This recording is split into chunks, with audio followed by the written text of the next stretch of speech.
Quand on n'est pas conscient de la présence de Dieu, on perd le temps, on utilise la mauvaise méthode. On frustre l'action du Saint-Esprit.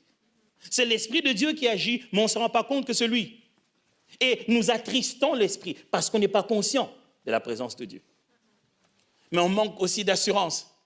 Quand la présence de Dieu n'est pas avec nous, on manque cette assurance. C'est pourquoi lorsque l'ange de l'Éternel apparaît, plusieurs fois quand Dieu envoie des messagers, il dit « N'aie peur de rien, ne crains rien ».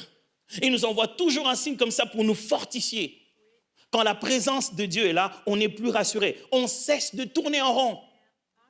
Parce que lorsque on n'est pas conscient de la présence de Dieu, on tourne, on subit au lieu d'agir. On se laisse faire parce qu'on ne sait pas s'il est là ou non. Quand on n'est pas conscient de la présence de Dieu, on manque d'intentionnalité. On tâtonne. Quand on sait que Dieu est là, on le fait en connaissance de cause.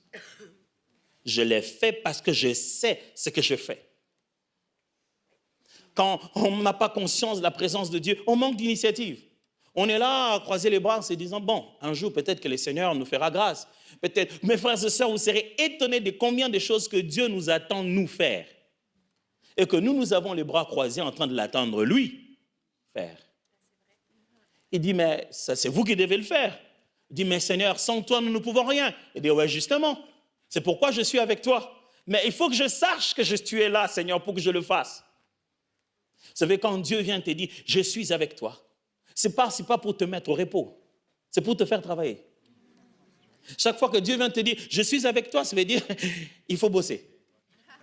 Ça veut dire qu'il y a du boulot.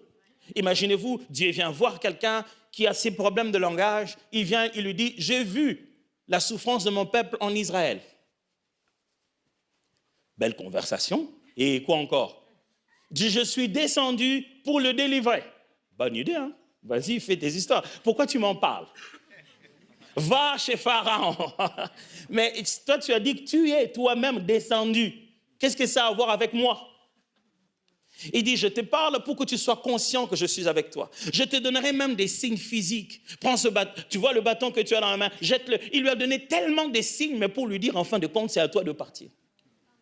Mes frères, écoutez-moi, Dieu ne tuera pas vos ennemis. Il les livrera entre vos mains. Le Seigneur aime que la victoire soit à nous. Même quand il a détruit les murs de Jéricho, il va laisser les gens de Jéricho se battre avec vous. Dieu n'aime pas tout finir, il aime te faire participer à l'œuvre de sa création. On est co-ouvrier avec lui.